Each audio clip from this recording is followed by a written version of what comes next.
আসসালামু আলাইকুম everyone, welcome to হালকেনস্টাইন। আমি জুনাইদ ইসলাম, বর্তমানে ঢাকা বিশ্ববিদ্যালয়ে পড়াশোনা করছি। তাছাড়া আমি হালকেনস্টাইনের একজন অ্যাকাউন্টিং এবং ফাইন্যান্স ইনস্ট্রাক্টর। সো তোমাদের দেখতে দেখতে আসলে সামনে এইচএসসি চলে আসছে। তার মাঝে আবার একটু ছোটোখাটো খুশির নিউজ হচ্ছে যে এইচএসসি পরীক্ষাটা আরও 1 মাস পিছালো। সো আবার আরেকটা দুঃখের বিষয় হচ্ছে যে রুটিনটা হয়তো বা খুবই কনজাস্টেড হয়ে গেছে, মানে প্রত্যেক পরীক্ষার পরে প্রত্যেক পরীক্ষার গ্যাপটা খুবই কম হয়ে গেছে। কিছু কিছু পরীক্ষার আগে 1 দিন, কিছু কিছু পরীক্ষার আগে 2 দিন, সর্বোচ্চ 3 দিন। সো এটা একটা অবশ্যই প্যারা যে এক রাতে হয়তো মানে অথবা একদিনে তুমি কিভাবে 10টা অথবা 9টা চ্যাপ্টার কভার করবা। সো তোমার বুঝতে হবে যে তুমি আসলে অ্যাডমিশন এক্সাম দিচ্ছ না, তুমি আসলে এইচএসসি এক্সাম দিচ্ছ অথবা একটা বোর্ড এক্সাম দিচ্ছ। সো বোর্ড এক্সামের মানে একটা মানে ট্রিক হচ্ছে যে বোর্ডগুলাতে রিপিটিটিভ কোয়েশ্চেন আসে। তোমার টিচার বলো, হালকেনস্টাইনের ভাইয়ারা বলো, আপুরা বলো, সবাই কিন্তু বলে যে বোর্ড প্র্যাকটিস করো অথবা প্রিভিয়াস স্কুল কলেজগুলো থেকে যে কোয়েশ্চেনগুলো আসে সেগুলা প্র্যাকটিস করো। এগুলো বলার মূল লক্ষ্য একটাই, যে রিপিটিটিভ কোয়েশ্চেন আসে। সো তোমার যেহেতু 1 মাস বেশি সময় পাইছো, 1 মাস সময়টাকে ইউটিলাইজ করো। আর হচ্ছে এখন থেকে সিলেক্টিভ পড়াশোনা শুরু করো। পুরা বই তো সারা বছর পড়ছো, পুরা বই থেকে মানে যেই ধরনের কোশ্চেনই আসুক তুমি কোনো না কোনোভাবে মেমোরাইজ করে লিখতে পারো পরীক্ষার হলে। বাট তুমি যদি সিলেক্টিভ পড়াশোনা করো তাহলে হলো কি, তোমার উপরে প্রেশারটা কম পড়বে। তুমি পরীক্ষার আগের দিন কী পড়বা, কোন কোন টপিকগুলো পড়বা, কোন কোন টপিকগুলো স্কিপ করবা, সেটার উপর একটা বেটার আন্ডারস্ট্যান্ডিং থাকবে। তো সেটা নিয়ে আসলে আমার আজকের এই ভিডিওটা, সেটা হচ্ছে যে এইচএসসি ফাইন্যান্সের জন্য তোমাদের কিছু সাজেশনস। সো আমরা হচ্ছে প্রিভিয়াস ইয়ারগুলাতে যে কোয়েশ্চেনগুলো আসছে, মানে যেগুলোতে আসলে খুব মানে আমাদের পড়া উচিত, আবার কোনো কোনো টপিক আছে যেগুলো তোমার আরও ভালো পারফরমেন্সের জন্য উচিত, মানে পড়া উচিত, সেগুলো নিয়ে আজকের ভিডিওটা। চলো আজকে শুরু করি। সো ফার্স্ট অফ অল যেটা হচ্ছে যে তোমার সৃজনশীল বলো অথবা এমসিকিউ বলো। সো এমসিকিউর জন্য কিছু কিছু টপিক আমরা সিলেক্ট করার চিন্তা করছি, বাট পরে যেটা ভাবলাম যে একটা ওভারঅল প্রত্যেক চ্যাপ্টার থেকে ওভারঅল একটা মানে সাজেশন দিয়ে দিই প্রত্যেক chapter wise. Because end of the day তুমি আসলে এমসিকিউর জন্য আলাদা পড়বা, সিকিউর জন্য আলাদা পড়বা, এমন হয় না, একসাথেই পড়ে থাকো, রাইট? তো সেই সাপেক্ষে সো তোমরা হচ্ছে ফার্স্ট চ্যাপ্টার থেকে এই যে অর্থায়ন কাকে বলে, এরপরে যে বেশ কয়েকটা অর্থায়নের মানে প্রকারভেদ আছে, পাঁচ রকম অর্থায়ন আছে, পারিবারিক আছে, ব্যক্তিগত আছে, সরকারি আছে। তো ব্যক্তিগত থেকে হয়তো বা কোয়েশ্চেন আসবে না, যেটা থেকে আসবে পারিবারিক আর সরকারি অর্থায়ন থেকে মানে মূল কোশ্চেনগুলো এসে থাকে। আর ব্যবসায়িক অর্থায়ন আর অব্যবসায়িক অর্থায়নের মধ্যে একটা পার্থক্যমূলক কোশ্চেন আসতে পারে। তারপর হচ্ছে ব্যবসায় অর্থায়ন, আন্তর্জাতিক অর্থায়ন। সো 5 রকমের অর্থায়নের মধ্যে 5 রকম বলতে এখানে 4 রকম আছে। 5 রকম বলতে আরেকটা হচ্ছে ব্যক্তিগত অর্থায়ন আর কি। যাই হোক, তো পারিবারিক, সরকারি, অব্যবসায়িক, ব্যবসায়, আন্তর্জাতিক অর্থায়ন সম্পর্কে তোমার অত নলেজ দরকার নেই, তুমি জাস্ট সংজ্ঞাটা মনে রাখো, ওকে? তারপর আসে কীভাবে মানে একটা মানে অর্থায়ন মানে কি, তহবিল সংগ্রহ করা, সংরক্ষণ করা, নিয়ন্ত্রণ করা, একটা ভালো জায়গায় ইনভেস্ট করা, রাইট? এই ওভারঅল প্রক্রিয়াগুলো কি অর্থায়ন বা ফাইন্যান্স বলে থাকে। সো এর মধ্যে তহবিল সংগ্রহ কাকে বলে, এই মানে মাইক্রো কনসেপ্টগুলো তোমার কি করতে হবে, জানতে হবে। তারপর হচ্ছে মূলধন বাজেটিং সিদ্ধান্ত কি, এরপরে স্বল্পমেয়াদী মূলধন ব্যবস্থাপনা কি বোঝায়, স্বল্পমেয়াদী মূলধন ব্যবস্থাপনা, এরপর হচ্ছে দীর্ঘমেয়াদী সম্পদ ব্যবস্থাপনা, এগুলো সম্পর্কে নলেজ রাখতে হবে। তহবিল বন্টন, এটাও কি মানে অর্থায়নের সাথে জড়িত। তো সেই সাপেক্ষে তোমাকে যেটা বললাম যে অর্থায়নের সংজ্ঞা বড় হতে পারে, বাট অর্থায়নের সংখ্যার মধ্যে যে ছোটো ছোটো কিওয়ার্ডগুলো আছে সেগুলোর মানে মাইক্রো কনসেপ্টগুলো তোমার জানা উচিত ফার্স্ট চ্যাপ্টার থেকে, ভালো মানে কোয়েশ্চেনগুলো যাতে ঠিকমতো অ্যান্সার করতে পারো। সামষ্টিক অর্থায়ন, ঝুঁকি ও মুনাফার নীতি, এটা পরবর্তীতে আরও ভালো মানে আরও বিস্তারিত পড়বা, but for the first chapter তোমার হচ্ছে বেসিক নলেজটা রাখো। তারপর হচ্ছে তারল্য ও মুনাফা নীতি। ঝুঁকি ও মুনাফা নীতি কী জিনিস, যে ঝুঁকি বাড়লে তোমার মুনাফাও বাড়বে। আবার তারল্য মুনাফা ঝুঁকি যেটার মধ্যে বোঝায় যে তোমার কাম্য পরিমাণে প্রতিষ্ঠানে তারল্য বজায় রেখে তারপর মুনাফা অর্জনের জন্য আমার ইনভেস্ট করতে হবে, এটা যেই নীতিতে আলোচনা করা হয় সেই নীতি। তারপর হচ্ছে বৈচিত্র্যায়ন নীতি, এটা সবাই জানো, পোর্টফোলিও নীতি যেটা। এরপর মুনাফা সর্বাধিকরণ, এরপর সম্পদ সর্বাধিকরণ, এটা খুব বেশি ইম্পর্টেন্ট। তারপর বন্ড বা শেয়ার হোল্ডার, এই জিনিসগুলার মানে বন্ড ও শেয়ার হোল্ডার কারা, এগুলো হচ্ছে খুবই বেসিক নলেজ, তুমি আসলে আলাদা করে পড়ার কিছু নয়, বাট জেনে রাখা ভালো। এরপর মূল্যায়ন মডেল কি, মূলধন কাঠামো কি জিনিস, তারপর লভ্যাংশ কি জিনিস, লভ্যাংশ নীতি কি জিনিস, বেসিক আইডিয়া রাখবা, যাতে তুমি ক আর খতে না আটকাও। এই দুইটাতে না আটকানোটাই কি বেস্ট তোমার সৃজনশীলে ভালো মার্কস তোলার জন্য। তারপর আসি মানে অর্থায়নের স্বরূপ এবং অর্থায়নের কার্যাবলী। এই দুইটা জিনিস তোমার জানতেই হবে। এই দুইটা জিনিস তোমার জানতেই হবে যে অর্থায়ন সম্পর্কে, মানে অর্থায়ন কি জিনিস, অর্থায়নের যে কনসেপ্টটা কি, অর্থায়ন বলতে তুমি কি বুঝো, এইটুকু নলেজ তোমার থাকতেই হবে, যাতে কি তুমি তোমার পরীক্ষার হলে যেমন ধরনের কোশ্চেন আসুক না কেন, তুমি তোমার ওই নলেজটা দিয়ে, মানে অর্থায়ন কাকে বলে এটা দিয়ে তুমি যাতে কোশ্চেনের অ্যান্সারটা শুরু করতে পারো। তারপর অর্থায়নের কার্যাবলীটা ইম্পর্টেন্ট একটা জিনিস। ওকে, এবার আসি, মানে তুমি যদি আর একটু ভালো করতে চাও, তোমার যদি A+ প্রত্যাশা থাকে, তাহলে আমরা কি দেখব, ব্যবসায়ী ও সরকারি অর্থায়ন এর মধ্যে পার্থক্য, এটা ইম্পর্টেন্ট। ওকে, ব্যবসা ও সরকারি অর্থায়নের মধ্যে পার্থক্য, ব্যবসা অর্থায়ন, সরকারি অর্থায়ন ও অব্যবসায়ী অর্থায়ন, এই তিনটেই কি তোমার জেনে রাখা উচিত। তারপর আসি অর্থায়নের নীতিসমূহ তোমার মানে আমি তোমাকে আবারও বলবো, অর্থায়নের নীতিগুলা মানে বইয়ে খুবই কমপ্লিকেটেড করে দেওয়া অথবা বইয়ে খুবই বিস্তারিত দেওয়া। ওকে, তো তোমার কাজ হচ্ছে অর্থায়নের নীতি সম্পর্কে তুমি তোমার মানে একটা রিয়েল লাইফ এক্সাম্পল দিয়ে, রিয়েল লাইফ এক্সাম্পল বলতে তোমার লাইফে ঘটে যাওয়া কোনো এক্সাম্পল না, একজন ব্যবসায়িকের চিন্তাধারার দিক থেকে তুমি অ্যান্সার করার চেষ্টা করো। লাইক মুনাফা বৃদ্ধির জন্য কি আমার তারল্য কম রাখতেই হবে। ওকে, তো এখানে আবার তারল্য ঝুঁকি সৃষ্টি হতে পারে, যদি আমি মুনাফা অর্জনের সাথে যাতে বেশি টাকা যদি ইনভেস্ট করে ফেলি, তাহলে কি আমার তারল্য কমে আসবে। সো এই ধরনের যে বেসিক কথাবার্তাগুলো আছে সেইগুলা তুমি নীতিমালার মধ্যে লিখতে পারো।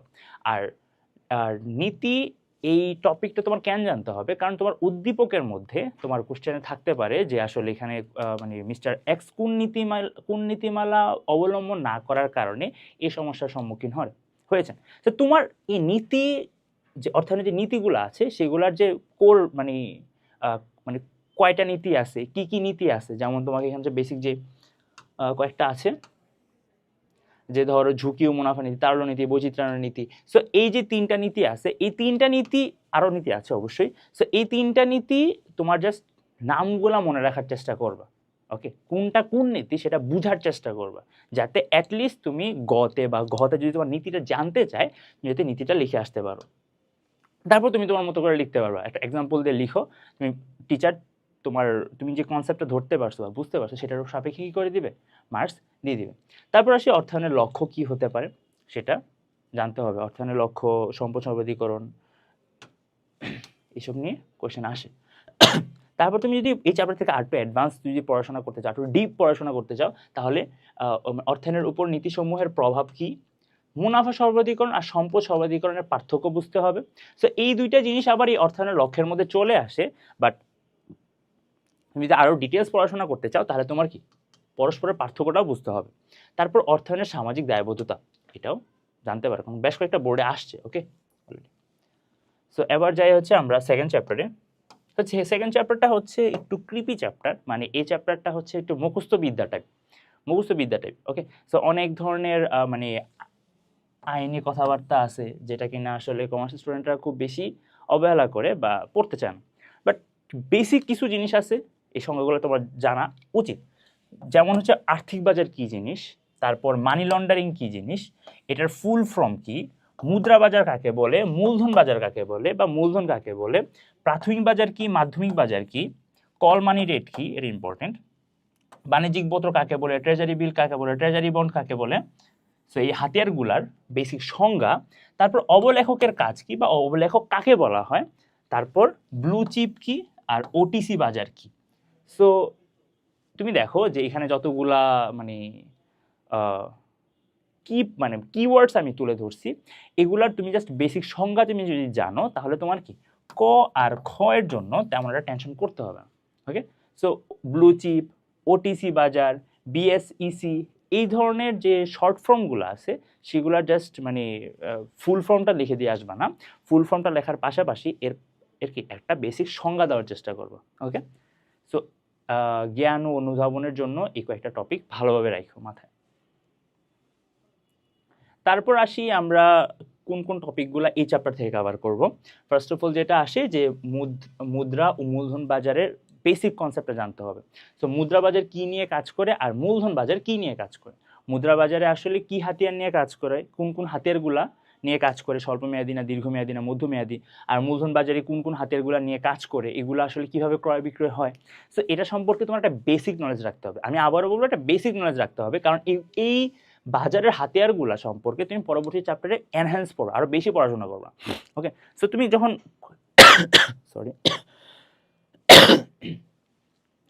যখন তুমি সেকেন্ড চ্যাপ্টারটা শুরু করবা, তখন হচ্ছে তোমার মাথায় থাকতে পারে যে মানে অনেক পড়া, অনেক জিনিস আমার মাথায় ইনপুট দিতে হবে, বাট রেদার তুমি কি করবা, এই সেকেন্ড চ্যাপ্টারটা উপরে উপরে এই টপিকগুলো পড়ো, কারণ এই টপিকগুলোর ভিতরে মুদ্রা বাজারের হাতিয়ার, মূলধন বাজারের হাতিয়ার সম্পর্কে তুমি বিস্তারিত পরবর্তী চ্যাপ্টারে আরও বেশি পড়ো। তো সো তোমার ওই চ্যাপ্টারগুলোর নলেজ তুমি এই চ্যাপ্টারটা ইউজ করতে পারবা। বাট মুদ্রা বাজারের কনসেপ্ট কি, মুদ্রা বাজারে কি আছে, তারপরে হচ্ছে মূলধন বাজারে কি আছে, এইটুকু নলেজ তোমার রাখতে হবে। ওকে, এবার আসি প্রাথমিক বাজার। প্রাথমিক বাজারের পাশাপাশি মাধ্যমিক বাজারটাও জানতে হবে, বাট প্রাথমিক বাজারটা সম্পর্কে বেশি কোশ্চেন এসে থাকে। ওকে, তারপর আছে ক্ষুদ্র ঋণ কি, বিএসইসি কি। সো এমসিকিউ আসে এই চ্যাপ্টার থেকে অনেক, দ্যাটস ট্রু। তো এমসিকিউর জন্য তুমি টেস্ট পেপার সলভ করো, বোর্ড কোশ্চেন সলভ করো, আমাদের হালকেনস্টাইনের যে কোর্সেসগুলো আছে সেগুলোতে এক্সাম দাও, কিন্তু সৃজনশীলের জন্য আসলে মানে খুব বেশি আসলে এখান থেকে কোশ্চেন করার মতো নাই। ওকে, সো আমি আরেকটা জিনিস অ্যাড করব, সেটা খুব বেশি ইম্পর্টেন্ট, সেটা হচ্ছে কি মানি লন্ডারিং। বাট ইদানিং মানি লন্ডারিং থেকে কোশ্চেন আসা কমে গেছে। ওকে, মানি লন্ডারিং লিখছি, যাই হোক, money laundering. So anyways, so এই চ্যাপ্টারটা আসলে এমসিকিউ সেন্ট্রিক হয়ে থাকে, বাট উপায় না থাকতে যদি অ্যান্সার করতেই হয় তাহলে হচ্ছে বেসিক নলেজগুলো যদি রাখো, তাহলে তোমার অন্যান্য চ্যাপ্টারের যে নলেজগুলো আছে সেখান থেকে তুমি চ্যাপ্টার 2 এর অ্যান্সার, কোশ্চেনের অ্যান্সারটা করে ফেলতে পারবা। এবার আসি অর্থের সময় মূল্য, খুবই মূল্যবান এবং খুবই পপুলার একটা চ্যাপ্টার। সো এটা থেকে তুমি কী জানবা, অর্থের সময় মূল্য কাকে বলে, মুদ্রাস্ফীতি কী জিনিস, এটা অনেকে আমার এখনও পর্যন্ত বুঝি না। সো মুদ্রাস্ফীতি কী জিনিস, এটার একটা সংজ্ঞা মানে অ্যাকচুয়ালি জেনে রাখো। এই মুদ্রাস্ফীতি সম্পর্কে সংজ্ঞা তোমার বেশ কয়েকটা জায়গায় ইউজ করে রাখতে পারে, আর তুমি মুদ্রাস্ফীতি কী জিনিস এই সংজ্ঞাটা পারো মানে কি টিচারকে ইমপ্রেস করার জন্য ইনাফ। এরপরে সুযোগ ব্যয় কি আমরা অলরেডি জানি, বর্তমান মূল্য আর ভবিষ্যৎ মূল্যের সংজ্ঞা জানতে হবে। আমরা মানে পিভিএফবি করতে পারি, মানে সূত্র জানি, বাট অ্যাকচুয়াল সংজ্ঞাগুলো আমরা ঠিকমতো বলতে পারি না। এবার চক্রবৃদ্ধি যে ভবিষ্যৎ মূল্যের সাথে রিলেটেড, এটাও জানতে হবে। এবার বাট্টাকরণ বর্তমান মূল্যের সাথে রিলেটেড, এটাও বুঝতে হবে। এরপর অ্যানুইটি, এবার সাধারণ অ্যানুইটি কি, অগ্রিম অ্যানুইটি কি, এগুলা সংজ্ঞা আকারে জানতে হবে। সংজ্ঞা মুখস্থ করার কিছু নাই, তুমি তোমার আন্ডারস্ট্যান্ডিং থেকে লিখবা। সুদের হার কি, চক্রবৃদ্ধি, মিশ্র সুদ আর সরল সুদ, এগুলো সম্পর্কে জানতে হবে। রুল 72 কি, রুল 69 কি, মাসিক সুদ, কার্যকারী সুদ, এটা ইম্পর্টেন্ট। তারপর চক্রবৃদ্ধি ও বাট্টাকরণের মধ্যে সম্পর্ক, এটা খুবই ইম্পর্টেন্ট। তারপর মুদ্রাস্ফীতি ও ক্রয় ক্ষমতা, এটাও ইম্পর্টেন্ট। ওকে, সো এই তিনটা কোশ্চেনের অ্যান্সার তুমি পারলে এখনই মুখস্থ করতে বসো, এই আর কি। মুখস্থ করতে আন্ডারস্ট্যান্ডিংয়ের মধ্যে আসো আর কি, কারণ দিন শেষে তোমার পরীক্ষার হলে লিখতে হবে, কিন্তু তোমার ওয়ার্ড চয়েসের উপরে তোমার পরীক্ষার নাম্বার ডিপেন্ড করবে। তুমি হয়তো তোমার মধ্যে একটা বেটার আন্ডারস্ট্যান্ডিং আছে যে হ্যাঁ আমি ম্যাথ খুব ভালো পারি, অথবা আমি ফাইন্যান্সিয়াল কনসেপ্টগুলো খুব ভালো বুঝি, আমি মানে খুব ইজিলি ধরতে পারি। বাট দিন শেষে তুমি যদি ভালো লিখতে না পারো প্রত্যেকটা সংজ্ঞা বা অনুধাবন অথবা ম্যাথমেটিক্যাল টার্মস বাদ দিলাম, যেমন এখানে যেটা দেখতেছি আমরা যে ভবিষ্যৎ মূল্য নির্ণয়, বর্তমান মূল্য নির্ণয় আমরা পারি। ওকে, ইজি জিনিস। তোমার বোর্ডে অ্যাটলিস্ট পাস করার জন্য তোমার কি ভবিষ্যৎ মূল্য নির্ণয়, বর্তমান মূল্য পারা লাগতে পারে। বাট তুমি যখন ক আর খ অ্যান্সার করতে যাবা, তখন তোমার কি ভবিষ্যৎ মূল্য কাকে বলে, তারপর বর্তমান মূল্য কাকে বলে, সেগুলো তোমার জানতে হবে। এই চ্যাপ্টার থেকে আসলে এত কঠিন কোশ্চেন আসেও না, মোটামুটি অলওয়েজ ইজি কোশ্চেনে আসে। তো অ্যাটলিস্ট পাস করার জন্য তোমার কি ভবিষ্যৎ মূল্য, বর্তমান মূল্য, মিশ্র নগদ প্রবাহ থেকে বর্তমান মূল্য, মিশ্র নগদ প্রবাহ থেকে ভবিষ্যৎ মূল্য জানতে হবে। তো এই দুটো কি জিনিস, এই দুটো জিনিস হচ্ছে যে একটা মাত্র থাকবে, মানে ধরো আজকে তোমার কাছে 10,000 টাকা আছে, তুমি যদি ব্যাংকে 10 বছরের জন্য রাখো, তাহলে ভবিষ্যতে তোমার কাছে কত টাকা হবে। তো এটা হচ্ছে মানে একটা, মানে এগুলোকে বেলুন পেমেন্ট বলে, অথবা এটা হচ্ছে যে একটা টাকার অঙ্ক আর কি, তোমার হয় পিভি দেওয়া আছে অথবা এফবি দেওয়া আছে।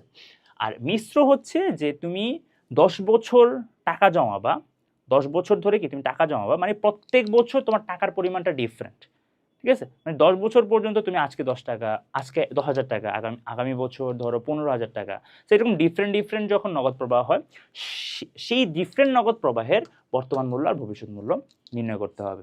ওকে, সো এটা হচ্ছে তোমার মিনিমাম জানা উচিত 5 মাস তোলার জন্য। আর তোমরা যারা A+ পাইতে চাও, মানে A+ বলতে কি তোমার ওভারঅল A+ পাওয়ার জন্য বলতেছি, তো সেটার জন্য হচ্ছে তোমার অ্যানুইটিটা জানতে হবে ঠিক মতো। সাধারণ অ্যানুইটি আর অগ্রিম অ্যানুইটি দুইটাই জানতে হবে। সাধারণ অ্যানুইটি আর অগ্রিম অ্যানুইটির মধ্যে পার্থক্য আহামরি না। অগ্রিম অ্যানুইটিতে খালি সূত্রের মধ্যে একটা এক্সট্রা জিনিস অ্যাড হয়, এটুকুই, আর কিছু না। তো এটার বর্তমান মূল্য এবং ভবিষ্যৎ মূল্য জানতে হবে, যে তুমি যে একটা নির্দিষ্ট সময় পর্যন্ত একটা নির্দিষ্ট পরিমাণ টাকা, ওকে, নির্দিষ্ট সুদের হারে তুমি যদি জমা রাখো, তাহলে ভবিষ্যতে তুমি কত টাকা পাবা। ওকে, সেভাবে ভবিষ্যৎ মূল্য এবং বর্তমান মূল্যটা তোমার জানতে হবে। এবার আসি হচ্ছে আরেকটু যদি ডিপে যাইতে চাও, মাঝে মাঝে দেখা যায় যে কোয়েশ্চেন আরও ইজি করে, কোয়েশ্চেন কিন্তু আরও ইজি করতে যাইয়া কি করে, রুল 72 আর কি রুল 69 ফর্মুলা মারে, মানে গতে অথবা গতে রুল 72 বা 69 ফর্মুলা থেকে কোয়েশ্চেন আস করতে পারে। আবার মাঝে মাঝে দেখা যায় কি কার্যকারী সুদের হার নির্ণয় করতে বলতে পারে গতে। তো এইগুলো কিন্তু বের করা খুব ইজি, কারণ এগুলো জাস্ট ফর্মুলায় 2টা মান বসালে, ক্যালকুলেটারে চাপলে 1 মিনিট লাগে অ্যান্সার বের করতে। ওকে, কিন্তু যেটা দেখা যায় আমাদের ফর্মুলাগুলো মনে থাকে না। যেমন রুল 69 ফর্মুলা আমরা অনেক সময় অবহেলা করে করে ভুলে যাই। আর সেকেন্ড অফ অল আমাদের যেটা মানে ঝামেলা করি সেটা হচ্ছে যে এই যে কার্যকারী সুদের হার, কার্যকারী সুদের হারের যে ফর্মুলাটা, সেটা ঝামেলা পাকায় ফেলি। সো এগুলা ছোটো ফর্মুলা হলো, মাথায় রাখতে হবে যে এগুলা যাতে তোমার এক্সামে যদি আসে যাতে তুমি অ্যান্সার করতে পারো। সো এনিওয়েজ, তোমরা যারা একটু ডিটেল পড়াশোনা করতে চাও, তারা হচ্ছে বছরে একাধিক চক্রবৃদ্ধি হলে বর্তমান মূল্য ভবিষ্যৎ মূল্য বের করা, মানে এম এর থ্রুতে তোমার এই অ্যানুইটি, এম এর থ্রুতে, এরপর মানে অ্যানুইটির বর্তমান মূল্য ভবিষ্যৎ মূল্য, এম এর থ্রুতে, মানে চক্রবৃদ্ধি থাকলে আর কি, চক্রবৃদ্ধি থাকলে তোমার মিশ্র নগদ প্রবাহে বর্তমান মূল্য, মিশ্র নগদ প্রবাহে ভবিষ্যৎ মূল্যে এম থাকলে, এই দুইটা। ওকে, তো এগুলো হচ্ছে বেসিক ফর্মুলা। আর এমটা তোমরা নিজেও জানো, ফর্মুলাতে জাস্ট এম উপরে নিচে খালি অ্যাড হয়। ওকে, আর বার্ষিক কিস্তির পরিমাণ, ওকে, সো এটাও একটু ইম্পর্টেন্ট আছে, সেটা খুব বেশি একবার আসে নাই, বাট যারা একটু ডিপ পড়াশোনা করতে চাও তাদের জন্য আর কি। আরেকটা হচ্ছে প্রকৃত সুদের হার, যেটা ওই বললাম আর কি, যে ইফেক্টিভ অ্যানুয়াল রেট। ওকে, কার্যকারী সুদের হার বা প্রকৃত সুদের হার। সো এটা মানে এই ফর্মুলাটা তুমি অ্যাটলিস্ট মাথায় রাখো আর কি, প্র্যাকটিস করো কি করো না, যেটা ডাজেন্ট ম্যাটার, বাট ফর্মুলাটা মাথায় রাখো, কাজে লেগে যাবে। ওকে, ইজি ফর্মুলা। এবার আসি চ্যাপ্টার 4-এ, স্বল্প ও মধ্যমেয়াদী অর্থায়ন। সো এটার জন্য তোমার বেসিক, এটার মধ্যে আসলে খুব বেশি কনসেপচুয়াল, মানে এটাতে তুমি ম্যাথ যতটুকু পারো তার থেকে বেশি আসলে ঝামেলা হয় তোমার ক আর খ অ্যান্সার করতে যায়, কারণ অনেক কনসেপ্ট। ফার্স্ট অফ অল নগদ প্রবাহের পদ্ধতি সমূহগুলো কি কি, এটা সমূহগুলো কি, এটা খতে আসতে পারে।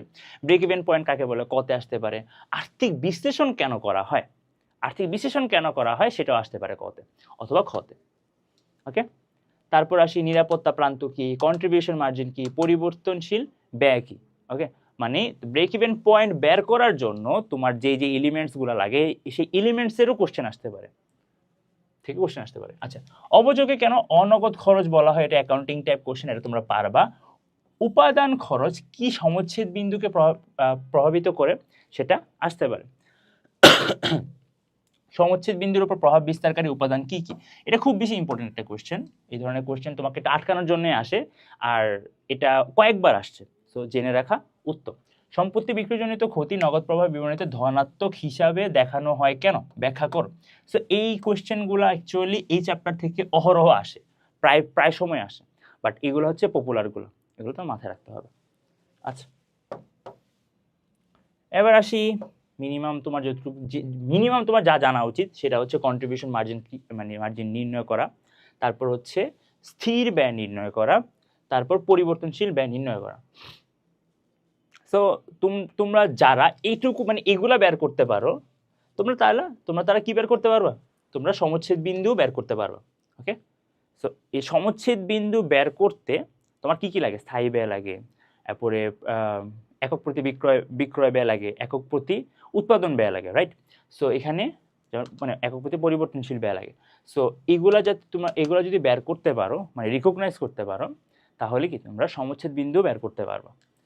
সো কন্ট্রিবিউশন মার্জিন নির্ণয়, স্থির ব্যয় নির্ণয়, পরিবর্তনশীল ব্যয় নির্ণয়, তারপর কি নিরাপত্তা মার্জিন অনুপাত নির্ণয়, যারা তোমরা A+ পাইতে চাও তাদের জন্য এটা ইম্পর্টেন্ট। তারপর নগদ প্রবাহ নির্ণয়, সমাপত্তি নগদ নির্ণয়। তো এটা কি জিনিস আমি নিজেও জানি না। ওয়াও। সো তারপর আসি হচ্ছে সমচ্ছেদ বিন্দু চিত্রের মাধ্যমে প্রকাশ। হ্যাঁ, এটা অনেক সময় আসলে গতে আসে, মানে তোমাদের যে সমচ্ছেদ বিন্দুর যে ছকটা আছে, মানে চিত্রটা আছে, এটা হচ্ছে লসের জোন আর এটা হচ্ছে প্রফিটের জোন। এটা হচ্ছে স্থায়ী ব্যয়, এটুকু পর্যন্ত হচ্ছে স্থায়ী ব্যয়, তার উপরের অংশগুলো কি পরিবর্তনশীল ব্যয়। তুমি যত বেশি সেল করবা তোমার তত বেশি পরিবর্তনশীল ব্যয় কি কমতে থাকবে আর কি, মানে সরি বাড়তে থাকবে। ওকে, পরিবর্তনশীল ব্যয় বাড়তে থাকলেও তোমার প্রফিট দিয়ে সেটা মিনিমাইজ করতে হবে। এবার আসি দীর্ঘমেয়াদী অর্থায়ন। দীর্ঘমেয়াদী অর্থায়নে এগেইন চ্যাপ্টারটা খুবই বড়, তো এখান থেকে তোমার কোয়েশ্চেন আসার মতো অনেক কিছুই আছে। তো ফার্স্ট অফ অল ব্যবসায় ঋণ কি, স্বতঃস্ফূর্ত অর্থায়ন কি, এটা ইম্পর্টেন্ট, এটা খুব বেশি ইম্পর্টেন্ট। স্বল্পমেয়াদী অর্থায়ন কাকে বলে তোমার পারবা। মিতব্যয়ী ক্রয়াদেশ কি জিনিস এটা তোমার জানতেই হবে। বাণিজ্যিক কাগজ কাকে বলে এটা তোমার জানা উচিত। চলতি মূলধন কি, মধ্যমেয়াদী অর্থায়ন কি, নিরাপত্তা মজুদ কি।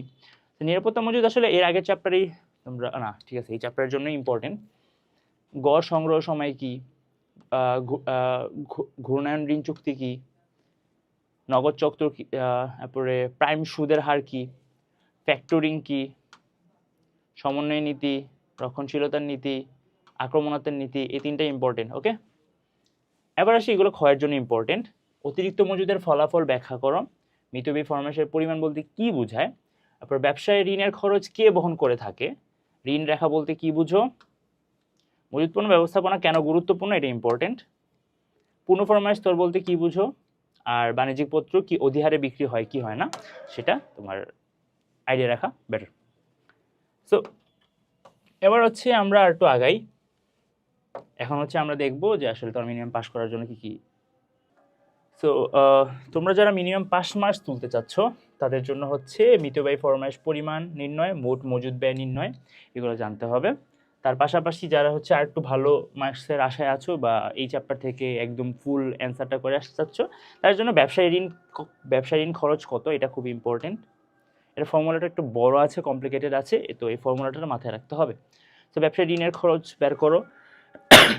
তারপর হচ্ছে ফাইনালি কোন উৎস থেকে আসলে তোমার আসলে ঋণ গ্রহণ করা উচিত বা তহবিল সংগ্রহ করা উচিত, সেটার যে আলটিমেট বা মূলধন সংগ্রহ করা উচিত, সেটার যে আলটিমেট যে ম্যাথমেটিক্যাল কনক্লুশন আছে, সেগুলো আসলে বের করার মাধ্যমে তোমার একটা ফাইনাল ডিসিশনে যাওয়ার মতো কয়েকটা ম্যাথ তোমার প্র্যাকটিস করে যেতে হবে। ওকে, তারপর হচ্ছে আর একটু ডিপে যদি পড়াশোনা করতে চাও তাহলে নগদ রূপান্তর চক্রগুলো, নগদ রূপান্তর চক্র, মজুদ রূপান্তর চক্র, এই ধরনের ইকুয়েশনগুলো তোমরা একটু দেখে যেও আর কি। ওকে, সরি। এবার আসি দীর্ঘমেয়াদী অর্থায়ন। তো দীর্ঘমেয়াদী অর্থায়ন চ্যাপ্টারটাও সেম বড়। দীর্ঘমেয়াদী অর্থায়ন কাকে বলে, বন্ড কাকে বলে, ট্রেজারি বন্ড কাকে বলে, কর্পোরেট বন্ড কাকে বলে, বৈদেশিক বন্ড কাকে বলে, ঋণপত্র কাকে বলে, আয় বন্ড কাকে বলে, অধীন ঋণপত্র কাকে বলে, জামানতযুক্ত বন্ড কাকে বলে।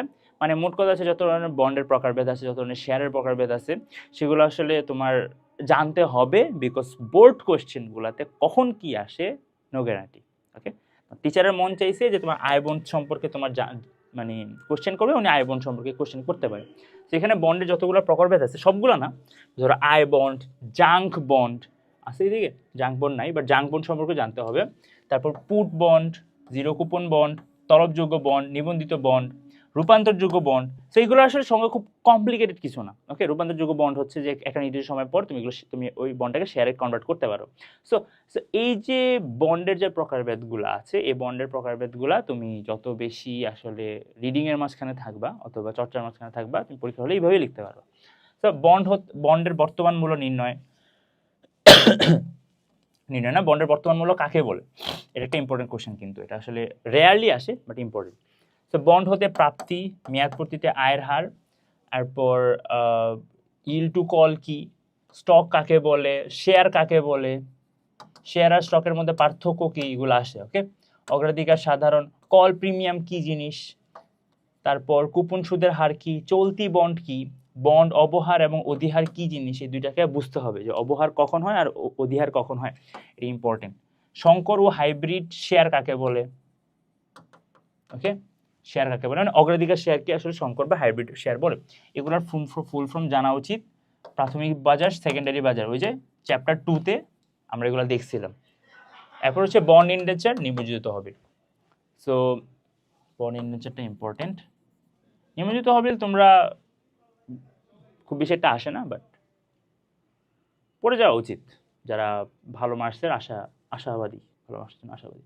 সো এনিওয়েজ, যারা একটু মিনিমাম পাস মার্কস তুলতে চাও, যে এটা থেকে না পারতে অ্যান্সার করবা, তাদের জন্য হচ্ছে অন্তত পরিশোধযোগ্য কুপন বন্ড এর বর্তমান মূল্য নির্ণয় করাটা জানতে হবে। একটা সিম্পল ফর্মুলা আছে, ফর্মুলাটা তুমি জাস্ট মুখস্থ করে যাইও, তাহলে কি হবে, ফর্মুলায় তুমি জাস্ট উদ্দীপক থেকে মান বসাবে, অ্যান্সার বের হয়ে যাবে। ওকে, এরপর হচ্ছে অর্ধবার্ষিক সুদের ক্ষেত্রে পরিশোধযোগ্য কুপনের মূল্য নির্ণয় করো, মানে এখানে হচ্ছে এম রিলেটেড আর কি। এনিওয়েজ, তারপর হচ্ছে তোমার যা একটু ভালো যারা মার্কসের আশাবাদী, সেটা হচ্ছে চিরস্থায়ী বন্ডের মূল্য। চিরস্থায়ী বন্ডের মূল্য মানে একটা সিম্পল ফর্মুলা, 1 সেকেন্ডে ক্যালকুলেটরে বের হয়ে যাবে। এরপর জিরো কুপন বন্ড নির্ণয়ের ফর্মুলা জানতে হবে। YTM, yield to maturity, yield to call জানতে হবে। এরপর কারেন্ট yield নির্ণয়। সো কারেন্ট yield, স্থায়ী বন্ডের মূল্য, জিরো কুপন বন্ড নির্ণয়, এই তিনটা ফর্মুলাই কিন্তু কি খুবই ছোট, খুবই সামান্য। এই দুইটা ফর্মুলা একটু কমপ্লিকেটেড বা বড় হতে পারে, বাট ছোট হোক বা বড় হোক, কোশ্চেন যে কোনো সময় যে কোনো রকমের আসতে পারে। সো মুখস্থ রাখো, প্র্যাকটিসে রাখো, তাহলে একটা ভালো মার্কস তুলতে পারবো। আর ফাইনালি হচ্ছে আমরা মূলধন ব্যয় চ্যাপ্টারটাতে আসছি। তো মূলধন ব্যয় চ্যাপ্টারটা হচ্ছে যে তুমি এটা থেকে আসলে তোমার যে কোশ্চেনগুলো আসতো বা ক বা খতে, সেগুলো কি বেসিক কোয়েশ্চেন, যেমন মানে মূলধন ব্যয়ের মধ্যে ক বা খতে যে কোশ্চেনগুলো আসতো, সেগুলো আসলে এখান থেকে আসে আর কি ইউজুয়ালি। এই যে ধরো অগ্রাধিকার শেয়ার কাকে বলে, সাধারণ শেয়ার কাকে বলে, ওকে, এরপর সংকর বা হাইব্রিড শেয়ার কাকে বলে, বন্ড ইন্ডেঞ্চার কাকে বলে, প্রাথমিক বাজার কি, মাধ্যমিক বাজার কি। সো মূলধন ব্যয় চ্যাপ্টার থেকে আসলে এরকম কোশ্চেনই আসে। সো আমরা তাহলে রাদার গয়ের জন্য একটু ফোকাস করি, যে শেয়ার কি জিনিস, এটা তোমার গয়ের জন্য ইম্পর্টেন্ট, ক্ষয়ের জন্য ইম্পর্টেন্ট। কেন ইম্পর্টেন্ট? মাঝে মাঝে উদ্দীপকে একটা অ্যানোনিমাস ব্যক্তি ধরো, সে বলছে যে উনি কোম্পানিতে ইনভেস্ট করতে চায়, কোম্পানির ক্ষুদ্র মূলধনের একটি অংশে ইনভেস্ট করতে চায় বা বিনিয়োগ করতে চায়। সো তুমি বুঝতে পারতেছো কোথায় বিনিয়োগ করতে চায়, শেয়ারে বিনিয়োগ করতে চাচ্ছে। এখন শেয়ার সম্পর্কে তোমার যত আইডিয়া আছে সেটা তোমার গতে জানতে চাইতে পারে, ওকে। আর ঘতে তোমাকে হয়তো বা বললো যে YTM বা YTC বের করো, অথবা মূলধন ব্যয় নির্ণয় করো, বা ঋণ মূলধন ব্যয় নির্ণয় করো, অথবা শেয়ার মূলধন ব্যয় নির্ণয় করো, ওকে। এরকম কোশ্চেন আসার সম্ভাবনা থাকে। গতে আসলো শেয়ার কাকে বলে, উদ্দীপকের কোন হাতিয়ারের কথাটি উল্লেখ করা হয়েছে উদ্দীপকে, আর ঘতে তোমার বললো যে শেয়ার মূলধন ব্যয় নির্ণয় করো, এমন আর কি। সো কাম্য মূলধন কাঠামো কি, এটাও সেম গয়ের জন্য বা অথবা ঘয়ের জন্য ইম্পর্টেন্ট। এবার সুযোগ ব্যয় কি, ঋণ মূলধন ব্যয় কি, মূলধন ব্যয় কি। সো তোমার ঋণ মূলধন ব্যয় মানে নির্ণয় অথবা মূলধন ব্যয় নির্ণয় আসতে পারে, অথবা কি গ অথবা ঘতে এই ধরনের কোশ্চেনগুলো আসতে পারে, লিখিত কোশ্চেন আসতে পারে। আমরা যদি অগ্রসর হই, তোমরা যারা মানে A+ পাইতে চাও, তারা হচ্ছে মিনিমাম এখানের মধ্যে যে ব্যয়গুলো নির্ণয় করতে বলতেছে, মানে সুযোগ ব্যয়, এরপর অগ্রাধিকার শেয়ার ব্যয়, সাধারণ শেয়ার ব্যয়, ঋণ মূলধন ব্যয়, এরপরে কি টোটাল মূলধন ব্যয়, এই সবগুলো নির্ণয় করতে আমার জানা উচিত, ওকে। তার মানে সংরক্ষিত তহবিল ব্যয়, সুযোগ ব্যয়, কাম্য মূলধন ব্যয়, সাধারণ শেয়ার মূলধন ব্যয়টা তোমার মিনিমাম জানতে হবে। সো এখানে যদিও বলছে যে যারা বোর্ডে প্লেস করতে চাও, এটা আসলে তোমরা যারা A+ পাইতে চাও তাদেরও অন্তত কি এই দুইটা জানতে হবে। ভর আরোপিত গড় মূলধন ব্যয় দেখা যায় যে কি খুব একটা সৃজনশীলে আসে না, কারণ আসলে খুব বড় হয়ে যায় সৃজনশীল, ওকে। তো যার কারণে দেখা যায় যে এটা আসলে এইটুকু পর্যন্তই থাকে। অগ্রাধিকার শেয়ার মূলধন, মানে অগ্রাধিকার শেয়ার মূলধন নির্ণয় করতে বলে না অনেক সময়, জাস্ট পার্সেন্টেজটা বসায় দেয়, অর্থাৎ সাধারণ শেয়ার মূলধন আর কাম্য অথবা ঋণ মূলধনটা বের করতে বলে শুধুমাত্র, ওকে। কিন্তু তোমরা যারা মানে সেফ থাকতে চাচ্ছ, তাদের জন্য এই দুইটাও জানা উচিত। আর ভার আর WACC, যেটা WACC ফর্মুলা খুবই ইজি, মানে জাস্ট ভরের সাথে মূলধন ব্যয়টা গুণ করে দিবা, তারপর যোগ করবো আর কি সবগুলো একসাথে। সেটা আহামরি কোনো কঠিন কিছু না, তোমাদের হাতে এখনো সময় আছে ফাইন্যান্সে প্লাস তোলার মতো। এবার আসি মূলধন বাজেটিং। মূলধন বাজেটিং থেকে আসলে সিলেক্টেড কোশ্চেন আসে, খুব কমপ্লিকেটেড কিছু আসে না। মূলধন বাজেটিং কি, স্বাধীন প্রকল্প কি, পরস্পর বর্জনশীল প্রকল্প কি, সো এই দুটো থেকে প্রায় কোশ্চেন আসে। গড় মূলধন মুনাফার হার কি, পে ব্যাক সময় কিভাবে নির্ণয় করে, বা পে ব্যাক সময় কেন নির্ণয় করে, বা পে ব্যাক সময় কেন বেশি পছন্দনীয়, এমন ধরনের কোশ্চেন করে থাকে। নিট বর্তমান মূল্য নির্ণয় পদ্ধতি, আন্ত আয় হার, আর মূলধন নিয়ন্ত্রণ কি। এটা যদিও আসলে মানে চ্যাপ্টার, এটা হচ্ছে যদিও সেকেন্ড পেপারের জন্য বেশি ইম্পর্টেন্ট, ফাইনাল সেকেন্ড পেপারের জন্য।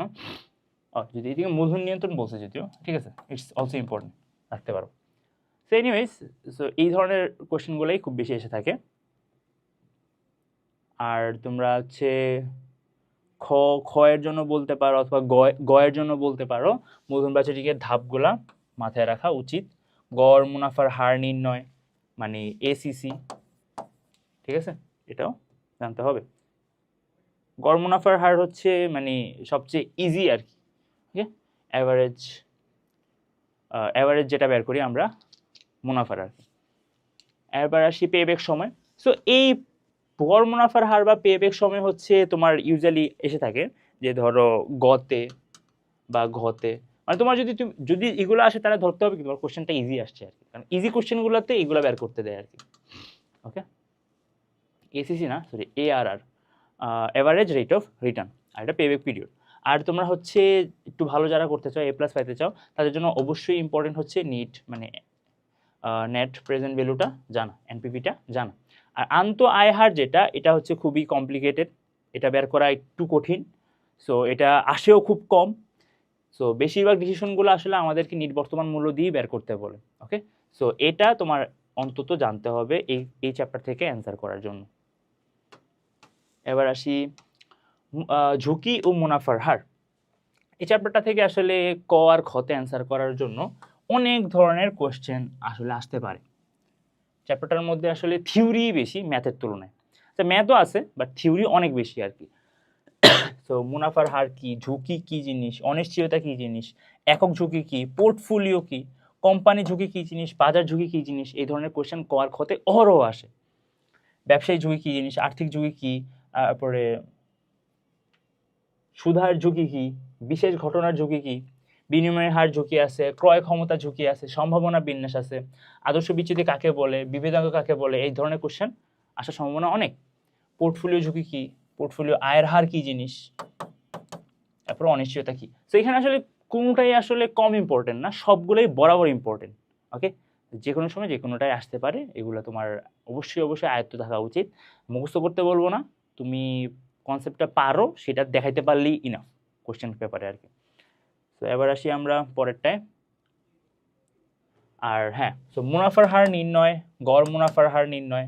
সো মুনাফার হার নির্ণয়, ওই যে বড় যে ছকটা আমরা করে থাকি, তো মুনাফার হার, গড় মুনাফার হার, সো এগুলো হচ্ছে বেসিক, মানে তোমার ম্যাথটা করতে গেলে এগুলো তোমার জানতে, মানে এগুলো তোমার বের করা পারতে হবে আর কি। এরপর হচ্ছে প্রত্যাশিত আয়ের হার নির্ণয়, আদর্শ বিচ্যুতি নির্ণয়, বিভেদকার নির্ণয়। সো এগুলো হচ্ছে তোমার মিনিমাম, যেগুলা তোমার এই চ্যাপ্টার থেকে তুমি যদি অ্যান্সার করতেই চাও, মানে অনেকে হচ্ছে এই চ্যাপ্টারটা স্কিপ করে থাকি আমরা। সো যদি স্কিপ করো তাহলে স্কিপ করলা, বাট যদি তুমি অ্যান্সার করতেই চাও তাহলে তোমার মিনিমাম এইগুলো জানতেই হবে আর কি।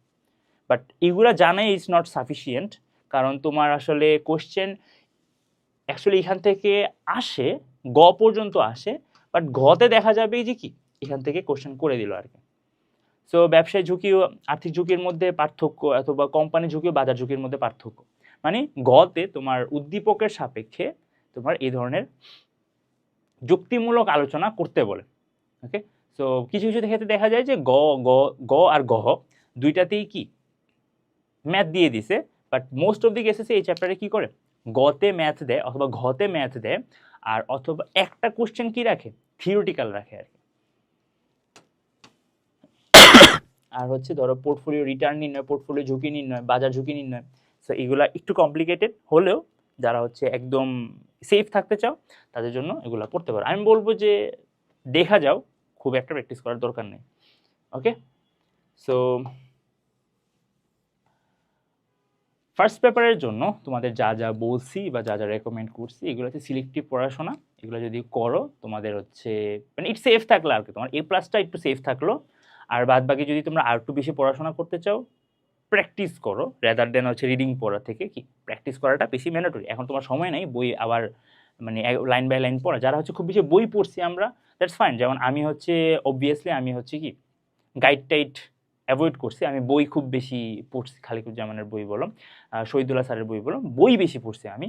কারণ আমি দেখছি যে কি বই পড়লে তুমি 10টা লাইন পড়ছো বই থেকে, তুমি পরীক্ষা হলে 5টা লাইন সুন্দর করে লিখে আসতে পারবা। ওকে, গাইডের মধ্যে 5টা লাইন থাকে, যে পরীক্ষা হলে 3টা লাইন বা 2টা লাইনের বেশি লেখা যায় না। সো বই যারা পড়তে চায় তারা বই পড়ো, দ্যাটস গ্রেট, বাট সিলেক্টিভ পড়াশোনা করতে হবে এখন, ঠিক আছে? গদপাতালি খুব বেশি মানে গেজে গেজা পড়াশোনা করা যাবে না। সো এনিওয়েজ আজকে এইটুকুই, দেখা হচ্ছে নেক্সট ভিডিওতে।